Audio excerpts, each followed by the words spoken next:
مرحبا بكم مشاهدينا الكرام. أنا الآن في منفذ أبو سمرة الحدودي بين دولة قطر والمملكة العربية السعودية، حيث وصل الدراجان اليمنيان عمار وعمرو العنسي بعد رحلة طويلة استمرت لأكثر من شهر للوصول والمشاركة في مونديال قطر 2022. سألتقي بهما واللذان اللي يقفا خلفي الآن، ألتقي بهما بعد وصولهما في هذه اللحظات إلى هذا المنفذ لنعرف تفاصيل هذه الرحلة والصعوبات التي واجهوها وماذا يتمنون عند وصولهم إلى دولة قطر. السلام عليكم. وعليكم السلام ورحمة.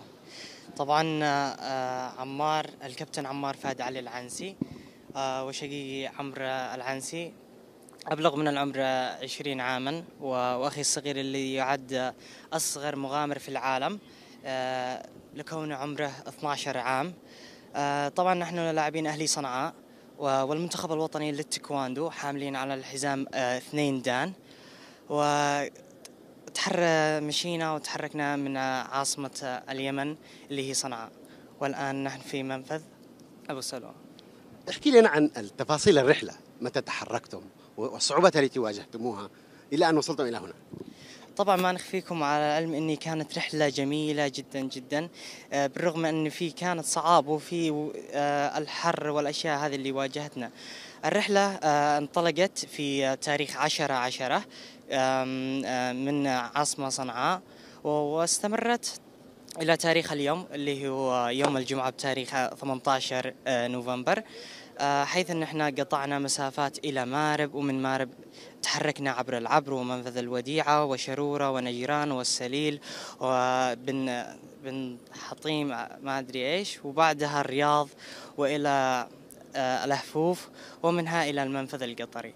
طيب أنت طبعا قطعت بطاقة هيئة ووصلت الآن إلى المنفذ القطري. تقريبا قبل ساعة من الآن نشرت فيديو قلت أنك في المنفذ السعودي. الإجراءات كيف كانت الإجراءات هنا؟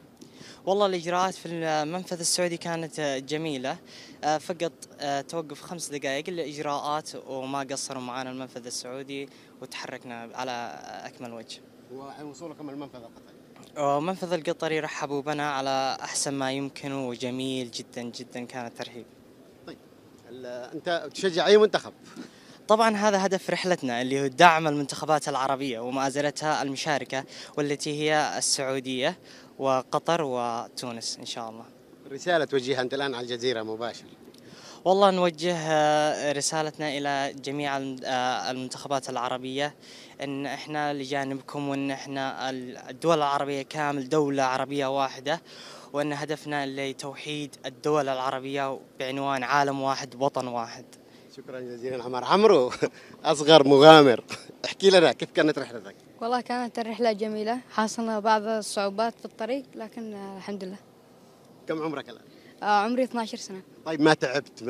ايش الإحساس؟ والله قعدت لي إصابة في ركبتي والآن كويس. سقطت ولا ايش؟ لا، ركبتي كانت معورة من قبل، وذا الحين ركبتي الآن ما أنت ليش. تمارس الرياضة في السابق؟ أيوة، لاعب المنتخب الوطني للتايكواندو. لاعب المنتخب الوطني للتايكواندو أيضا. نعم عمار. الاثنين لاعبين المنتخب ونفس الحزام 2 دان. طيب أنتم يعني رأيتم قطر من قبل عبر الشاشات عبر كذا، ماذا تتوقعون عندما تصلون؟ والله مسبقا قبل الوصول كنا ما عاملين أي حساب، وكان في الحسبان إنه ما بيكون في ترحيب ولا بيكون لنا اهتمام، ولكن عندما وصلنا وقربنا صار فيه اهتمام، وإن شاء الله حيكون في استقبال كبير بإذن الله في الدوحة، ونتمنى من الجميع أنه يكون متواجد.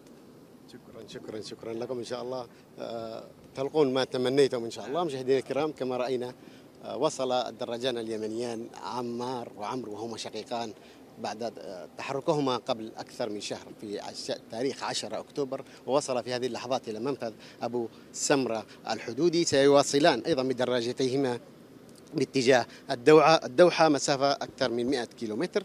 يصلان إلى الدوحة، ومن ثم يقومان أو يدخلان إلى الملاعب ويشاركان مع الجماهير بتشجيع المنتخبات التي يشجعهم. مشاهدي الكرام، وصلنا معكم إلى نهاية هذه الجولة وهذا اللقاء مع هؤلاء الدراجان. كنت أنا معكم هشام الجرادي، والسلام عليكم ورحمة الله وبركاته.